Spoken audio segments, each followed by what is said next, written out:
Hi, I'm Kate. Welcome to Get Set Up. I'm your onboarding guide for Google Mail. We're going to be getting up with Gmail today. We're going to be learning how to uh, get our account organized and work safely with Gmail.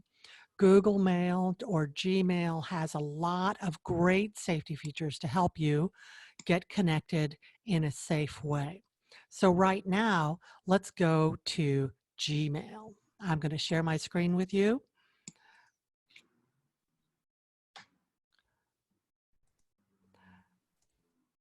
And here we go. So here you can see I am at my Welcome to Gmail screen. I'm going to click Next. I'm going to choose the default view. And this is the regular Gmail view. It has a primary section, which is the program is deciding what is important, but that doesn't necessarily mean that it's important to you. So you'll see it has two other tags. So in the social, it has what it thinks are social, and in the promotions, it has ads. So if you look in one of these other sections and you find something from someone you know, then you can move that by telling it that it's your primary. So for example, I'm going to go to this. I sent myself an email. I'm going to click on it. And up here is a little file folder with an arrow. So I'm going to say this is something social. So I'm going to move it to the social file. And then that will move it out of this primary section and into the social section. Oh, I don't know where it went.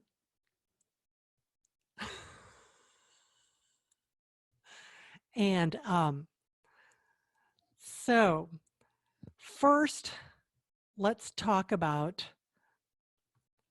some safety. So one of the things that you need to know about email is sometimes people are spamming is people who want to get your information. They want to sell you something.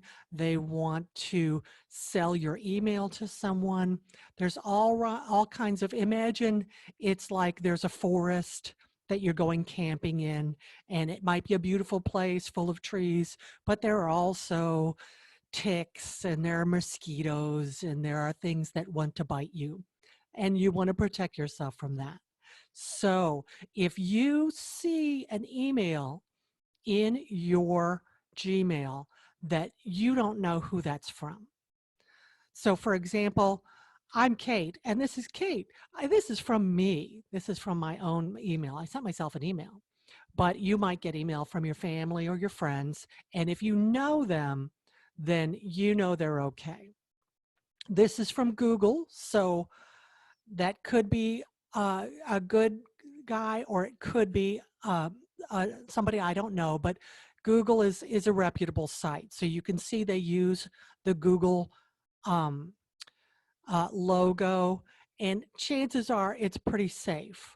But if you don't know, if you don't recognize, or if it has a weird name that doesn't seem safe to you, you can, don't open it, but just click this box, and then you can go up here and you see the little stop sign. And that stop sign says report spam. I'm sorry, my pointer is so big and purple. But you can click on the report spam button. It's okay if you report something as spam and you change your mind later.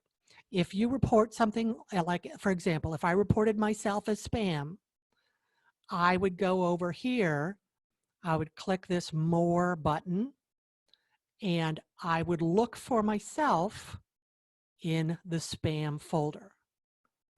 There's no spam here because this is a new account, but if I, so for example, I go back to the inbox, I'm going to click Google as spam, which is not true.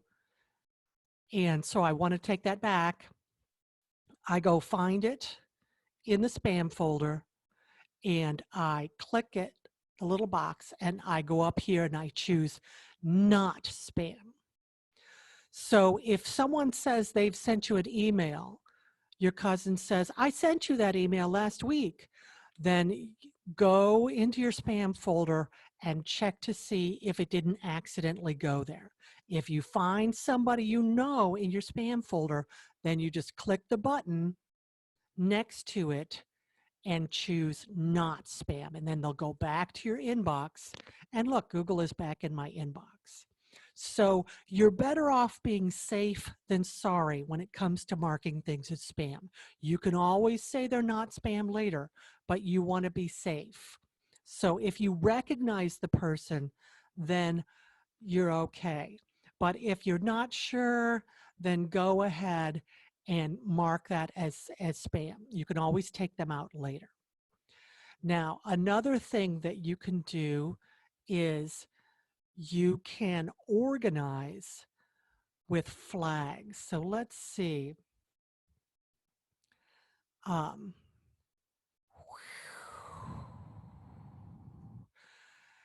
This little button here that says categories.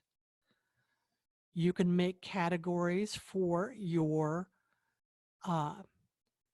mail. It already offers you social and promotions. It made those automatically. But if you want to create a new label, like family, when it says nest under, if you want to choose that, you can put it under one of these other buttons like social or updates, or you can just leave it as its own folder and you can create that. And you'll see over here, it's going to create a new. So if I want to mark myself as family, let's see.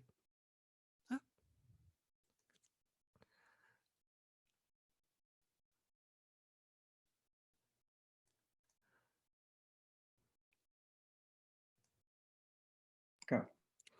All right, so I created my family label over here, and I'm going to put my email into the I'm going to give it the family label. So I click on the box next to my the email I want.